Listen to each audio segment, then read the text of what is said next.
Hello दुरंधरो, नमस्ते, राम राम। मैं हूं अमित चौधरी। स्वागत है आपके अपने YouTube channel Amit sir GK में। तो आज 16 अगस्त है और जैसा कि मैं आपको पहले बता चुका हूं, कल की करंट अफेयर के अंतर्गत जो 12, 13, 14, 15 अगस्त की जो बीच में क्लास रोक दी थी मैंने, उससे आगे प्रॉपर तरीके और आज की भी करंट अफेयर करेंगे। ठीक है, डेली करंट का तहलका मैं प्रॉपर तरीके से प्रातः सुबह 6 बजे लेकर आता हूँ। आपको मेरे पीछे दिख रहा होगा। ठीक है, और मेरे इस यूट्यूब चैनल पर बिल्कुल सब कुछ फ्री है। जीके से रिलेटेड आपको कहीं भी किसी भी प्रकार से कोई प्रॉब्लम आती है तो मुझसे आप ये साझा कर ले कि यहाँ से मुझे प्रॉब्लम आ रही है सर या भाई, जो भी कुछ आपको कहना है। ठीक है, तो एसएससी की जो बच्चा तैयारी कर रहा, किसी भी बैंक के रिलेटेड, एनडीए से रिलेटेड या स्टेट पीसीएस तक की आपको करंट अफेयर के क्वेश्चन ला कर दे रहा हूँ, वो भी बिल्कुल डीपली तरीके से एनालिसिस करता हूँ। जैसे कल की क्लास हुई है उसी प्रकार आज की क्लास होगी, उससे आगे क्लास चले करेंगे। ठीक है, आज की 16 अगस्त करंट अफेयर के साथ। ठीक है, तो सबसे पहले महत्वपूर्ण दिवस मैं आपको करवाता हूँ, उनकी सूची बताता हूँ। 1 अगस्त को वर्ल्ड लंच डे होता है। सेकंड मतलब 2 अगस्त को राष्ट्रीय मित्रता दिवस। 3 अगस्त को नाइजीरिया का स्वतंत्रता दिवस और 6 अगस्त को हिरोशिमा दिवस और 9 अगस्त को विश्व के स्वदेशी लोगों का अंतर्राष्ट्रीय दिवस। भारत छोड़ो दिवस 9 अगस्त को और 12 अगस्त को अंतर्राष्ट्रीय दिवस होता है, अंतर्राष्ट्रीय युवा दिवस। आपको मैं बाद में बता दूं इनके बारे में। 14 अगस्त को पाकिस्तान और 15 अगस्त को अपना भारत, जिनको कल 75 वर्ष हो चुके हैं। ठीक है, हर घर तिरंगा अभियान चलाया गया था, आपको पता होगी, 3 दिन के लिए। भारत स्वतंत्रता दिवस 15 अगस्त को कल को अच्छे से मनाया गया। हमारे देश में एकता को देखने को मिली बहुत अच्छे तरीके से। ठीक है, तो आज शुरू करते हैं अपनी क्लास को। जैसे रोज डेली अपने डेली करंट के तहलका की सीरीज में हम प्रॉपर तरीके से करते हैं। ठीक है, तो सीधे चलते हैं क्वेश्चन की तरफ। तो ये हम कल करवा चुके हैं और हम्म ये रहा आपके सामने क्वेश्चन। तो कल से आगे क्वेश्चन करवा रहा हूं मैं। सभी पीएसीएस को नियंत्रित करने के लिए किसके द्वारा मॉडल नियम शुरू किए जाएंगे? सरकार द्वारा, वित्त मंत्रालय द्वारा, ये थोड़ा सा उल्टा हो गया है, राजकीय मंत्रालय द्वारा। ठीक है, आपके सामने पता होगी, होम मिनिस्टर है। ठीक है, कहाँ के? अपने भारत के अमित शाह जी। ठीक है, इनके द्वारा। फिलहाल इसमें ऑप्शन में थोड़ा सा कट गया शायद। ठीक है, तो इसमें सरकार द्वारा ही करेंगे इसका क्वेश्चन का answer. A is the right answer हो जाता है। ठीक है, सरकार के अंडर आते हैं सारे मंत्रालय या मिनिस्ट्री। ठीक है, तो इनके बारे में थोड़ा सा जान लेते हैं, मैं बता देता हूं आपको। सॉरी, अमित शाह ने कहा है कि बीमार और निष्क्रिय प्राथमिक कृषि सहकारी समिति, जो पीएसीएस हिंदी में, को सक्रिय किया जाना चाहिए या उनका परिमापन किया जाना चाहिए। ये इंपॉर्टेंट आपसे पूछ सकता है। जो पीसीएस वाले बच्चे हैं उनसे रिलेटेड बहुत ही इंपॉर्टेंट क्वेश्चन हो जाते हैं। डीपली वाइज इसी प्रकार से मैं पढ़ाता हूँ हर डेली अपनी करंट अफेयर को। उन्होंने सहकारिता मंत्रालय और national federation of state co operative banks, मतलब इसकी फुल फॉर्म भी आपसे पूछ सकता है, द्वारा आयोजित ग्रामीण सहकारी बैंकों पर एक राष्ट्रीय सम्मेलन संबोधित किया। श्री शाह ने, मतलब अमित शाह ने, पैक्स को, जो पीएसीएस है, सहकारिता आंदोलन को स्तंभ बताया और पैक्स को उनकी गतिविधि की विविधता लाकर उन्हें मजबूत करने का आह्वान दिया है। किसने? अमित शाह जी ने। अमित शाह ने कहा है कि पंचायत में प्राथमिक कृषि ऋण सोसाइटी के लिए 5 वर्ष की कार्यनीति को आवश्यकता है और कामकाज की दक्षता, पारदर्शिता, जवाबदेही बढ़ाने के लिए पैक्स जो है, पीएसीएस, जिसको प्राथमिक कृषि सहकारी समिति बनाने, मतलब कि प्राइमरी जो एग्रीकल्चर होता है, कंप्यूटरीकरण की मंजूरी दे दी गई है। कंप्यूटर द्वारा सारे इनको मतलब मंजूरी दे दी गई, कंप्यूटरीकरण हुआ करेगा। जो भी पंचायत से रिलेटेड कुछ भी, कोई भी, जैसे मैंने आपके सामने पूरी डिटेल दे दी है, उनसे रिलेटेड सारी बातें पैक्स के अंदर कंप्यूटरीकरण की मंजूरी दे दी गई है अमित शाह द्वारा। गृह मंत्रालय, गृह होम मिनिस्टर हैं ये हमारे अपने भारत के। ठीक है, और बच्चे जिसको किसी भी प्रकार से हिंदी नहीं आती तो उसके सामने इंग्लिश में आपके सामने रोज डेली कर देता हूँ। नेक्स्ट क्वेश्चन है, भारत और किस देश के बीच पहला द्विपक्षीय वायुसेना अभ्यास आयोजित किया जा रहा है? तो अमेरिका, मलेशिया, रूस, ब्रिटेन। ये बहुत ही मोस्ट इंपोर्टेंट क्वेश्चन है, आएगा, फर्स्ट टाइम हो रहा है भारत और मलेशिया के अंदर। इस द यहाँ पर B is the right answer हो जाता है। भारत और मलेशिया के अंदर यह द्विपक्षीय, वो भी पहला, और वायुसेना अभ्यास हो रहा है। आइए चलते इनके बारे में थोड़ा सा मैं और बता देता हूँ कि भारतीय वायुसेना का एक दल मलेशिया में उदार शक्ति नामक द्विपक्षीय है। ये क्वेश्चन आएगा, उदार शक्ति नामक किस किस के बीच युद्धाभ्यास हुआ था द्विपक्षीय, वो भी वायुसेना के अंतर्गत। ठीक है, भारतीय वायुसेना और रॉयल मलेशिया वायुसेना RMAF आपसे पूछ सकता है क्वेश्चन। ठीक है, अपना पहला द्विपक्षीय अभ्यास कर रहे हैं। भारत की तरफ से सुखोई 30 MKI C17 आपको इनकी नहीं पता तो मैंने क्लास विश्व अफेयर के अंदर डाली थी तेजस को लेकर के, तो उनके अंदर इनको सभी तरीके से एक्सप्लेन किया है मैंने प्रॉपर तरीके से। सुखोई 30 क्या है, MKI क्या है, C17 क्या है, ठीक है, प्रॉपर तरीके से बिल्कुल फ्री सेवा अपनी तरफ से जितना ज्ञान बांटना है कि मैं बांटूंगा अपने भाइयों के लिए और खुशी खुशी बांटूंगा। तो हवाई अभ्यास में भाग ले रहे हैं ये सभी, ठीक है। जबकि रॉयल मलेशिया से जो RMAF है वो सुखोई 30 MKM विमानों के साथ उड़ान भरेगी अपनी तरफ से, ठीक है। तो IAMF दल के सदस्यों को आपसी युद्ध क्षमताओं को चर्चा करते हुए RMAF के कुछ बेहतरीन पेशेवरों और सर्वोत्तम प्रथाओं को साझा करने की सीखने का अवसर मिलेगा। ये सभी चीज इंपॉर्टेंट, मतलब एक्सपीरियंस बढ़ता है इन चीजों से। 4 दिवसीय अभ्यास में दोनों वायु सेनाओं के बीच विभिन्न हवाई युद्ध अभ्यास किए जाएंगे, ठीक है मेरे भाई। तो नेक्स्ट क्वेश्चन पर चलते हैं, आपको पता होगी, ठीक है। इसी प्रकार से मैं पहले भी करंट अफेयर जो मैंने कराई है आपको, तो उसमें काफी अधिक मात्रा मैंने आपको बताया हुआ है कि कौन से, जैसे युद्ध अभ्यास बताया था अमेरिका से चल रहा था, ठीक है। जैसे कि मित्र शक्ति है, ठीक है। ये सभी चीजें इंपॉर्टेंट है, किस देश के साथ है, कहाँ पर हो रहे हैं, ये सभी चीजें मैंने आपको प्रॉपर तरीके से करंट अफेयर में करवाई है लास्ट जो क्लास थी। आज का नेक्स्ट क्वेश्चन जो कि मोस्ट इंपोर्टेंट है, गिनीज पावर लिफ्टिंग में ही, ठीक है। किस महिला ने 737.5 किलोग्राम वजन उठाकर Guinness power lifting world record तोड़ा है? आपको दिख रही है ये महिला, तो ओम युंग चोलो, ली फेबिन, पाक जोंग जू, तमारा वॉलकॉट। तो आपको पीछे बैकग्राउंड में इनका नाम दिख रहा होगा, तमारा Walcott, D is the right answer हो जाता है।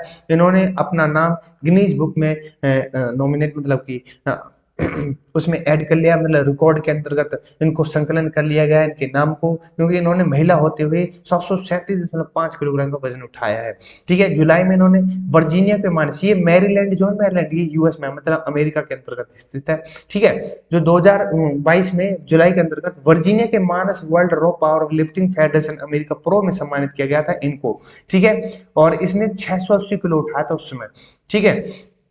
और Guinness book of the records है क्या? ये 1955 से प्रतिवर्ष प्रकाशित होती है। यह मानव उपलब्धियों के विश्व रिकॉर्ड का संकलन करती है, जैसे मैंने अभी थोड़ी देर पहले बताया है। इंग्लिश मैंने आपके सामने प्रस्तुत कर दी है, प्रेजेंट कर दी है।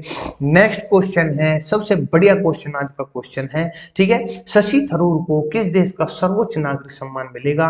तो पुर्तगाल। अब शशि थरूर को कौन नहीं जानता, सभी जानते हैं। तो पुर्तगाल, इटली, जर्मनी, फ्रांस। तो France, D is the right answer हो जाता है। शशि थरूर जो कि तिरुवनंतपुरम के सांसद के रूप में आते हैं, ठीक है, केरल के अंतर्गत है। उन्हें, मतलब इन्हें, शशि थरूर जी को फ्रांस का सर्वोच्च नागरिक पुरस्कार सेवेतियर हेता लीजियन डी होनूर मिलेगा, ठीक है। वे कांग्रेस के वरिष्ठ नेता हैं, वे केरल के तिरुवनंतपुरम के सांसद हैं। फ्रांस सरकार ने उन्हें उनके लेखन और भाषणों के लिए सम्मानित कर रही है। 2010 में शशि थरूर को सोन की सरकार से भी ऐसा सम्मान मिला था। आपसे पूछ सकता है, ये इंपोर्टेंट है कि स्पेन के राजा ने इंकमेंडा डी ला रियत ऑर्डर एस्पेनोल ला ही कार्तोस से सम्मानित किया गया था। ये क्वेश्चन स्पेन से रिलेटेड हो सकता है आपके सामने। मैंने प्रॉपर तरीके से शशि थरूर को कब कब कहाँ कहाँ पुरस्कारों से सम्मानित किया गया है मैंने आपके सामने रख दी है, इंग्लिश में आप देख सकते हो मेरे भाइयों, ठीक है। चलते हैं नेक्स्ट क्वेश्चन पर।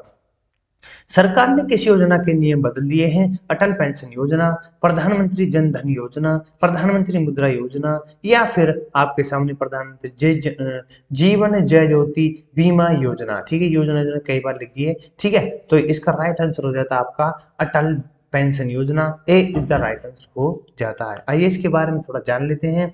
सरकार ने अटल पेंशन योजना के लिए पात्रता में बदलाव की अधिसूची किया है। नए नियम 1 अक्टूबर 2022 से लागू होंगे और नए नियमों के मुताबिक 1 अक्टूबर 2022 से कोई भी इनकम टैक्स पेयर अटल पेंशन योजना में शामिल होने के लिए पात्र नहीं होगा। ये इंपॉर्टेंट है। ये कब से लागू है? 1 अक्टूबर। इसमें 4 जून तक लगभग 5.33 करोड़ में राष्ट्रीय पेंशन योजना NPS जिसको बोला जाता है, नेशनल पॉलिसी की स्कीम और अटल पेंशन योजना की सदस्यता ली है। और अटल पेंशन योजना जो है ये 2015 में लॉन्च हुई थी, ठीक है। इसमें असंगठित क्षेत्र काम करने वाले लोगों को सेवानिवृत्ति के बाद वित्तीय सहायता प्रदान की जाती है और AP सब्सक्राइबर 60 वर्ष की आयु के बाद न्यूनतम 1000 से 5000 प्रति माह की न्यूनतम गारंटी पेंशन प्राप्त करते हैं या होगी, 60 वर्ष के बाद होगी, ठीक है। और APY 18 से 40 वर्ष के आयु वर्ग के सभी बैंक खाता धारकों के लिए खुला है। साइबर की मृत्यु के बाद पैमाने का भुगतान संतावर के पति या पत्नी का किया जाएगा। आपको पता होगी काफी दिन से पहले चल रही है ये पेंशन, अटल पेंशन योजना। ठीक है, इनमें कई नियम बदल दिए जो कि आपके सामने है। नेक्स्ट क्वेश्चन है, कौन सा मंत्रालय, मतलब कौन कौन से मंत्रालय हैं, इलेक्ट्रॉनिक्स और सूचना प्रौद्योगिकी मंत्रालय ने आयुष क्षेत्र के डिजिटलीकरण के लिए एक समझौता ज्ञापन पर हस्ताक्षर किया। एमओयू हुआ है, किन किन मंत्रालयों के बीच में हुआ है, तो ये आपके सामने आयुष मंत्रालय है और इलेक्ट्रॉनिक्स और सूचना प्रौद्योगिकी मंत्रालय ने आयुष क्षेत्र के डिजिटलीकरण के लिए एक समझौता ज्ञापन पर हस्ताक्षर किए हैं। ये चीज भी इंपॉर्टेंट है, तो इसका राइट आंसर हो जाता है ए, आयुष मंत्रालय is the right answer.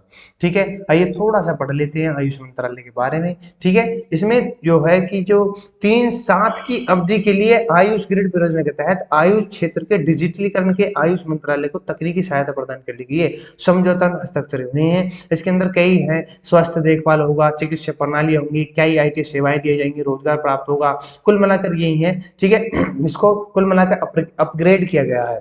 Ayush grid परियोजना सलाहकार इनपुट प्रदान करने के लिए एक उच्च स्तरीय सलाहकार समिति का गठन किया गया है।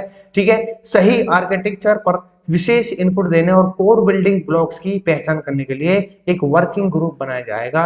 ये भी इंपॉर्टेंट है। ठीक है, इकोनॉमिक्स से रिलेटेड क्वेश्चन यहाँ से उठ सकता है, किसी प्रकार से आपसे क्वेश्चन पूछ सकता है कौन, एग्जामिनर। चलते हैं नेक्स्ट क्वेश्चन पर। किस राज्य में 12, 13, 14 अगस्त मतलब 3 दिन चलने वाला अज्ञे वेब 3.0 सम्मेलन का आयोजन किया जाएगा? तो हरियाणा, मध्य प्रदेश, गोवा, उत्तर प्रदेश। इसका राइट आंसर हो जाता है आपके सामने Goa. Goa is the right answer हो जाता है। पहली बार हो रहा है web 3 conference, India first web conference हो रहा है। 12, 13, 14 अगस्त को ये हुई थी, आज 16 अगस्त है, तो ये हुई थी। आपसे पूछ सकता है किस राज्य में हुआ था। ठीक है, आपसे किसी भी प्रकार से एग्जामिनर आपको तैयार रहना, कुल मिलाकर ये है। ठीक है, अटल इनोवेशन सेंटर में गोवा इंस्टीट्यूट ऑफ मैनेजमेंट तथा गर्ल्स स्क्रिप्ट द्वारा अज्ञे वेब 3.0 सम्मेलन आयोजित किया जाएगा और इस अज्ञे वेब 3.0 सम्मेलन में 100 से अधिक हैकथॉन टीमें, 70 से अधिक वक्ता और 600 से अधिक उपस्थित लोग भाग लेंगे। 3 दिवसीय सम्मेलन के दौरान ब्लॉकचेन, NFT और वैश्विक नीतियां, crypto currency, metaverse, growth hacking इत्यादि आदि पर चर्चा की जाएगी, चर्चा की गई थी। ठीक है, ये थोड़ा सा टाइपिंग में मिस्टेक हो गई है। ठीक है, तो इस सम्मेलन के दुनिया भर के टेक उत्साही संस्थापक नवोन्मेषक भाग लिया है इन्होंने, और इसमें अमेरिका से, इंडोनेशिया से, इटली से, सभी प्रकार से सभी जगह के लोग आएंगे जो इसमें भाग ले रहे हैं। ठीक है, आपको बता दी मैंने प्रॉपर तरीके से। वेब 3.0 सम्मेलन हुआ और दुनिया भर के देशों ने इसमें भाग लिया। ठीक है, किस लिए चर्चा की जा रही है, सभी चीजें मैंने आपके सामने रख दी हैं। गोवा के अंतर्गत ये सम्मेलन हुआ था। चलते हैं नेक्स्ट क्वेश्चन पर। नेक्स्ट क्वेश्चन है कि छत्तीसगढ़ सरकार ने अनुसूचित क्षेत्रों में कौन से अधिकारों के विस्तार को लागू किया है? छत्तीसगढ़ अनुसूचित क्षेत्रों में किया गया है, तो नैतिक अधिकार, पंचायत, मौलिक या प्राकृतिक, तो इसमें राइट आंसर हो जाता है बी, पंचायत अधिकारों के विस्तार को लागू किया है छत्तीसगढ़ सरकार ने। आइए इनके बारे में थोड़ा पढ़ लेते हैं कि छत्तीसगढ़ जो सरकार है अनुसूचित क्षेत्रों में पैसा नियम, इस पैसा नियम को मैं बाद में बता दूंगा क्या है। पैसा नियम 2022 लागू करने की घोषणा की पंचायत ये भी। पैसा नियम के लागू होने में ग्राम सभा की शक्ति में वृद्धि होगी। ग्राम सभा में आदिवासी 50% सदस्य होंगे, 50% में से 25% महिला सदस्य होंगी। छत्तीसगढ़ सरकार ने आदिवासियों के हितों की रक्षा और ग्राम सभाओं की शक्ति बढ़ाने के लिए केंद्रीय अधिनियम के तहत नियम बनाए हैं।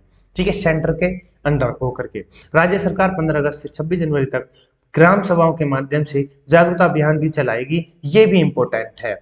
ठीक है, आंध्र प्रदेश, गुजरात, हिमाचल प्रदेश, महाराष्ट्र, राजस्थान, तेलंगाना में भी राज्य विशिष्ट पैसा नियम बनाए गए, इनमें भी लागू हो रहा है। आइए थोड़ा सा मैं बता देता हूँ कि पैसा अधिनियम क्या है। पंचायतों से संबंधित संविधान के भाग 11 के प्रावधानों को अनुसूचित क्षेत्रों में विस्तारित रूप से करने के लिए पैसा अधिनियम 1996 में अधिनियमित किया गया था। बिल्कुल सही बात है, यह अनुसूचित क्षेत्रों में रहने वाले लोगों के लिए ग्राम सभाओं के माध्यम की स्वशासन के लिए अधिनियमित किया गया था। यह जनजातीय समुदायों के स्वशासन की अपनी प्रणालियों के माध्यम से स्वशासन करने के लिए अधिकार मान्यता प्राप्त हुई थी। ठीक है, नेक्स्ट स्लाइड आपके सामने है, जो भी दिवस रह गए थे उनको मैं प्रॉपर तरीके से बताता हूँ। जैसे कि विश्व जैव ईंधन दिवस है 10 अगस्त को था, विश्व संस्कृति दिवस 12 अगस्त को था, उसी दिन आपका अंतर्राष्ट्रीय युवा दिवस था, स्वामी विवेकानंद, कौन नहीं जानता है इनको, मोस्ट इंपोर्टेंट है। अब एक और चीज, ये तो अंतर्राष्ट्रीय 12 अगस्त को, लेकिन राष्ट्रीय युवा दिवस 12 जनवरी को मनाया जाता है, आपको पता होनी चाहिए सभी चीजें, ठीक है। तो इसी प्रकार से मैं हर रोज डेली प्रॉपर तरीके से आपके सामने क्लासेस करता रहूंगा, जो कि मोस्ट इंपोर्टेंट हो जाती है। हालांकि मेरी तबीयत सही हो जाएगी तो आपको मैं हर चीज से रूबरू कराता रहूंगा, ठीक है। विश्व अफेयर की क्लासेस अभी काफी दिनों से नहीं हो रही है, उनको भी मैं प्रॉपर तरीके से चलाऊंगा, जो कि मोस्ट इंपोर्टेंट है। अभी तबीयत बहुत ही डाउन हो रही है, ठीक है। तो आशा करता हूँ सभी भाइयों को आज की करंट अफेयर प्रॉपर तरीके से समझ में आई होगी। नमस्ते, राम राम, जय हिंद, जय भारत। पीडीएफ मैं अभी शेयर कर दूंगा ऑन टेलीग्राम पर।